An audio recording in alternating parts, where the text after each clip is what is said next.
आणि नवीन वर्षाच्या सुरुवातीलाच उद्धव ठाकरेंना मोठा धक्का बसण्याची शक्यता आहे। कोकणातील विश्वासू नेता राजापूरचे माजी आमदार राजन साळवी शिवसेना पक्षाला रामराम करण्याच्या तयारीत असल्याची माहिती आहे। विधानसभा निवडणुकीत आणि निवडणुकीनंतर वरिष्ठांनी दखल न घेतल्याची राजन साळवींची भावना असल्याचं सांगण्यात येत आहे। शिवाय राजन साळवींना त्यांच्या कुटुंबामागे पुन्हा एसीबीचा ससेमिरा लागण्याची चिंताही सतावते। त्यामुळे महिनाभरात राजन साळवी निर्णय घेऊन भाजपात जाणार की शिंदेंसोबत जाणार या चर्चांना आता उधाण आलंय।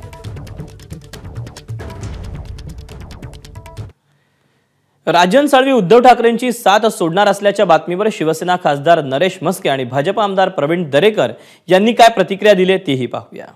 जोपर्यंत माणसाची गरज असते तोपर्यंत त्याला विचारणार आणि नंतर त्याला वाऱ्यावर सोडणार ही परिस्थिती आहे आणि ही सुरुवात झालेली आहे।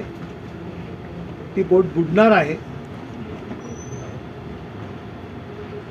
आणि मी एवढं त्या संदर्भात बोलेल की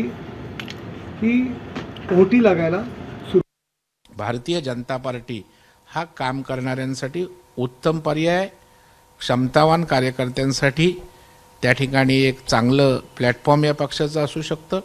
आणि मग जर राजन साळवींचा अशा प्रकारचा भाजपमध्ये येण्याचा विचार असेल तर चांगल्या कार्यकर्त्यांचं भाजप नेहमीच स्वागत त्या ठिकाणी करत आलेलं आहे आणि त्यांच्या ज्या सामाजिक गुणांना त्या ठिकाणी वाव निश्चितच दिला जातो। एबीपी माझा, उघडा डोळे बघा नीट।